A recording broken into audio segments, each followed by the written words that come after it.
Hello friends and welcome to the Cold War Prepper. My name is Lee. A special thank you to all of you who are coming over from Integrative Preparedness and at Stephen Smith's recommendation. Welcome. We really appreciate you coming over and checking us out. I do things a little bit different. I like to be more solution oriented than problem oriented, but we have a fantastic group, and check the comments down below. We have some fantastic comments and people add a lot of value. I've been doing this for a long time and I still learn something new almost 2 or 3 times a day. There's just so much to be known and so much to learn, and sometimes I make a lot of big mistakes too, so I've had to correct some, and that's just the way it goes. So just a real quick thing. This is my first video in 10 days almost. So we've had a couple of setbacks. I originally had my scheduled to have total implants put in my jaw for all my teeth, and that was supposed to take place back in May. But I fell and broke my hip and had to have a total hip replacement. So they would not let me, the orthopedic surgeon would not let me have any further traumatic surgeries. And full implants is going to be fairly traumatic because it would exacerbate and provide an opportunity for infection in the implant for my new hip. Yeah, $6 million man type of a hip, titanium. But anyhow, so we had to postpone it. We postponed it until July 20th. And then on July 19th, my wife came down positive with the thing. And so I drove out there and got there at 8 o'clock. I was supposed to be seen at 8:15 for pre-surgery. And I called in. I said, hey, here's what's happening. I'm here. Now, I know you want me to have a driver to drive me home after the surgery because I've been under anesthesia. I said, but my wife tested positive. She can't do it. I can call an Uber or something if you want to go through with it. They said, no, not if you've been exposed. We don't want to do the surgery. So now that's been rescheduled to the 22nd of August. And but anyhow, so then that weekend, my pulse ox got down to 89% oxygen. And so I was hospitalized last Friday night. I have the best doctor on the face of the earth, Dr. Shane Mills, just wonderful. I mean, I can't brag about him enough. And he called me on FaceTime at 6:30 last night on a Friday night, 6:30. He calls me to check up on me and see how I'm doing. And I told him I tested negative. He said, well, you're still going to feel the effects for 7 to 14 days. It's going to be like a massive flu bug hit you for another 2 weeks. But what I want to do is I want to get you some prednisone so that we can protect your lungs, because you do have a history of lung problems. And so we want to kind of protect that. So I'm going to give you a prescription for that, and you can go pick it up tomorrow.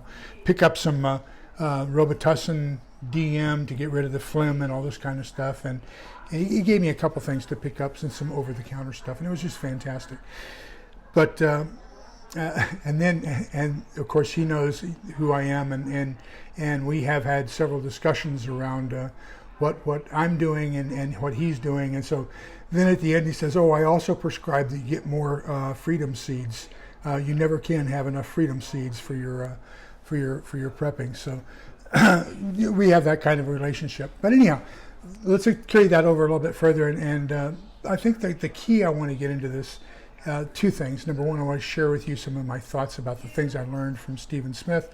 And number 2, I want to share with you a thought about being kind to each other. Remember that we are all God's creatures and we should love and be kind to each other. I told you I had to go to HEB this morning and get my prednisone. So I pulled in and there was a handicap space right there at the front door. I mean, very seldom does that happen where you can get that close.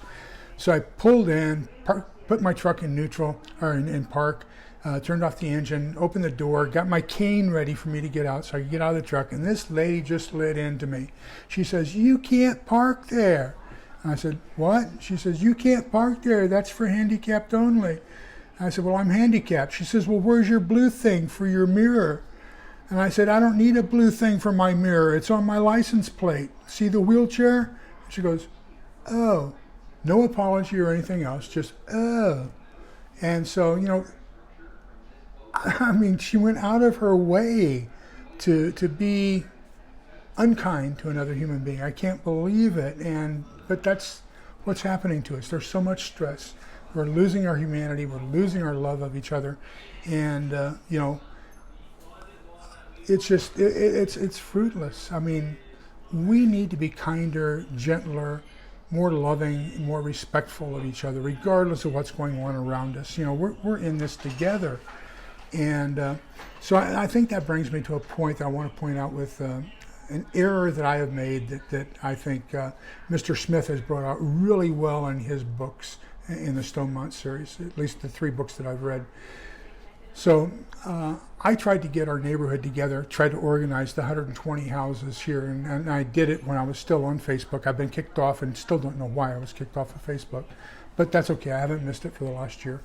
But last February we had, anyhow, I tried to get an organizational meeting, and 2 families out of 120 homes showed up to try to organize things so we could be together. And then shortly thereafter we had Snowmageddon, February of 2021. And we only had electricity for 4 hours out of every 12, so we'd be up for 4, down for 8. And when we were up, the Facebook was open with, hey, does anybody have this? Does anybody have that? And we started this trading on Facebook. And, I had a couple extra small space heaters that I gave away. And we helped each other out. And then afterwards I said, okay, guys, what are lessons we learned from Snowmageddon? And maybe we need to get together and prepare. The same 2 families came. Nobody wanted to get together to prepare. So I think when I take what happened in reality here, and then I take a look at the Stonemont series. So Jim Wyatt, of course, had enough cash on hand to where he could buy some barbecue to eat on his way home. He also had enough cash where he could buy a bicycle, which beat the heck out of walking after this grid down event, let's call it. So he used the bicycle to get home. And so there he had the cadre, the core of what would become Stonemont, the community. And it was him, his wife, and his children. And so his nephew, Christian, was working as a security guard at a hospital in the Kansas City area.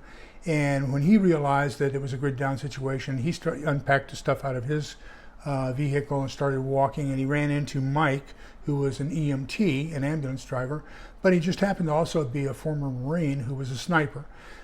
So he gets his stuff out of his car, and the 2 of them, he says, come on with me, come to my uncle's with me. And so then those 2 start maneuvering towards Stonemont.